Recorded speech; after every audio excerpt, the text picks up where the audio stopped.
નમસ્કાર મિત્રો, હું છું આપનો મિત્ર નરેશ બિલમ.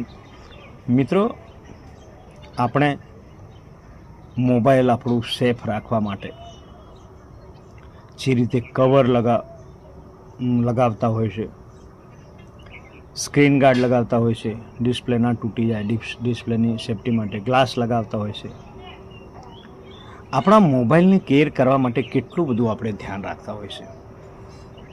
ત્યારે આપણી પાસે બાઇક હોય તો એનું સીટ કવર લગાવતા હોય છે. આવી જ રીતે ઘણી બધી સેફટીઓ રાખતા હોય છે. ક્રિકેટ રમવા જઈએ છીએ ત્યારે હેલ્મેટ, ગ્લવ્સ, પેડ બધું જ લગાવીને ક્રિકેટ રમતા હોય છે.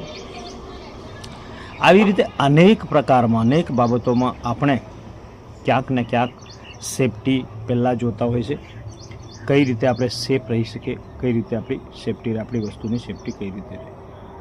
મોબાઈલોને કવર લગાવે, એલઈડીને કવર લગાવે ત્યારે ઘણા લોકો આપણે દરવાજા પર પણ ક્યાંક ને ક્યાંક એને શું કહેવાય યાર, હું ભૂલી ગયો છું,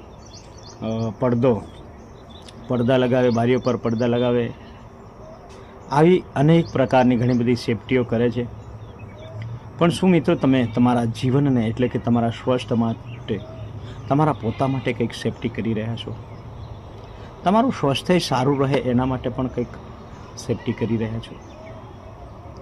કેમ કે તમે બાહ્ય બધી બાબતોમાં સેફટી રાખી રહ્યા છો, પણ જો તમારા શરીરની સેફટી નથી રાખી રહ્યા તો એ બધી સેફટીનો શું મતલબ છે? એટલે મારો કહેવાનો મતલબ એ છે દોસ્તો કે યાર, તમે જે પ્રકારે તમારા મોબાઈલનું સ્ક્રીન ગાર્ડ, કવર, આવી રીતે ઘણા અલગ અલગ પ્રકારની બધી બાબતોમાં ધ્યાન રાખી રહ્યા છો, તો પોતાના શરીર પર પણ ધ્યાન રાખો, પોતાની પણ સેફટી રાખો.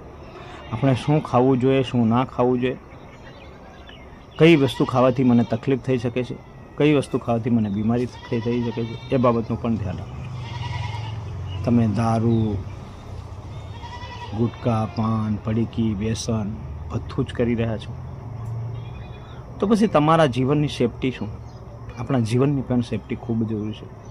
આપણું જીવન હશે તો જ આપણું બધું, આપણે ગમે તે કરવા રહીશું યોગ્ય.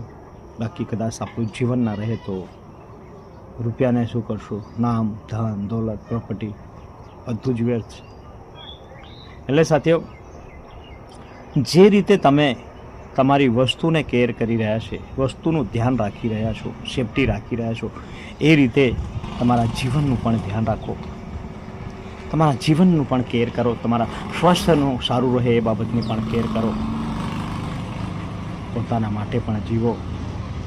ખાસ કરીને મહત્ત્વપૂર્ણ આપણું શરીર, આપણું જીવન એ જ મહત્ત્વપૂર્ણ છે. બધી સેફટીઓ પછી આવે છે.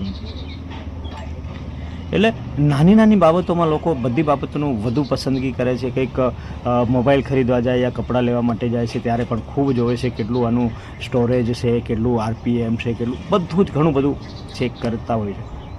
કપડાને પણ કલર, આ તે બધું ઘણું બધું પસંદગી કરતા હોય છે. તો તમારા જીવનની પસંદગી પણ સારી કરો યાર. જીવન સારું કઈ રીતે જીવશું એ પણ જરાક વિચારો. થોડું વિચારીને કંઈક ડિસિઝનો લો, પગલાં ભરો. તમારું સ્વાસ્થ્ય ના બગડે એ બાબતનું ભોજન કરો, એ બાબતનું વ્યસન કરો. એટલે જીવન જીવવા માટે માત્ર ભોજન જરૂરી છે. દરેક વ્યસનો કરવાથી કોઈ જીવન સારું નથી બનતું, કોઈ જીવન નથી જીવાતું સાથીઓ. જેથી મારા દરેક મિત્રને હું નમ્ર અપીલ કરું છું કે ખૂબ જ ધ્યાન રાખો પોતાના શરીરનું. સૌપ્રથમ પોતાની સેફટી ખૂબ જ જરૂરી છે દોસ્તો. જેથી તમે આપણું પોતાનું સર્વોપરી રાખો, પોતાનું શરીર સર્વોપરી ગણો મિત્રો.